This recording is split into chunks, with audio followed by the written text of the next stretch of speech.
šį kartą bus margelinas. Tik tokius pietus gali pasiūlyti Kristina savo 3 vaikams. Per mėnesį daugiavaikė mama maistui skiria 100 litų. Tiek įlieka pinigų pragyventi Vilniuje prasidėjus šildymo sezonui. Sumokėjus mokesčius, sumokėjus viską, aš vaikam nieko negaliu duoti. Maistui mums nebeužtenka tada. Pramogom tai to labiau, sakykime, drabužiam. Tai drabužiais padeda kažkas, tai kažkur karitas padeda, kažkur draugai padeda. Ir pavasaris. Tokių kaip Kristina Lietuvoje tūkstančiai. Organizacija UNICEF skelbia, kur vaikams gyventi geriausia ir kur blogiausia. Pirmoje vietoje Nyderlandai, tada Norvegija, Islandija, Suomija ir Švedija. Lietuvos vaikų gerovė viena prasčiausių tarp išsivysčiusių valstybių. Mes esame 3 nuo galo. Organizacija tyrė vaikų materialinę gerovę, sveikatą ir saugumą, elgesį bei gyvenamąją vietą.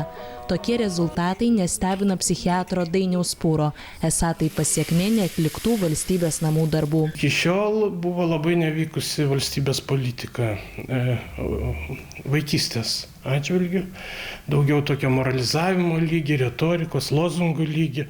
O čia yra juodas darbas, kaip dirbti kasdien visur, kad būtų geriau ir šeimom, kuriuose auga vaikai. Specialistai teigia, kad Lietuvoje į bėdą pakliuvusios šeimos sulaukia daug mažiau pagalbos nei daugelyje Europos šalių. Ten dažniau šeimas konsultuoja psichologai, socialiniai pedagogai, daugiau dirbama su paaugliais. Silpniausia Lietuvos vieta – vaikų elgesys ir rizikos. Lietuvos vaikai daugiausia geria alkoholio, patiria patyčių, dažniau nei kitur mato besižudančius tėvus ar artimuosius. Žemiausiai Lietuva yra ir pagal šeimos pajamas bei gyvenamąją vietą, jos oro užterštumą, kambarių skaičių vienam asmeniui. 5 Romenos vaikai žaidžia, valgo, mokosi 11 kvadratų šeimos kambaryje. Miegoti vaikai lipa į palėpę. Tačiau labiau nei vietos vaikams trūksta pinigų. Vienam šeimos nariui per mėnesį tenka vos 200 litų. Vienas sūnus tai labai nori lankyti krepšinį, kažkokį būrelį, bet kai atneša lankstinuką ir kainas pasižiūri į mėnesį, tiesiog negali sau leisti to. Socialinės apsaugos ir darbo ministerijos atstovai pripažįsta, kad lėšų dienos centrams, tėvų konsultavimui ir kitai pagalbai neužtenka. Padeda Europos Sąjunga. Ji per 6 metus skyrė beveik 50 milijonų litų.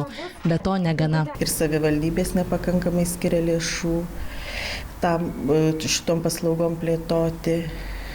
Ir būtent norint, kad vaikas nepatektų į globą, jo elgesio rizika nedidėtų, yra būtina žiūrėti į problemą kompleksiškai tiek valstybiniu, tiek savivaldybiniu lygmeniu. Blogiausia vaikams gyventi Latvijoje ir Rumunijoje. Prieš 3 metus UNICEF Lietuvos vaikų gerovę įvertino taip pat. Buvome 3 nuo galo.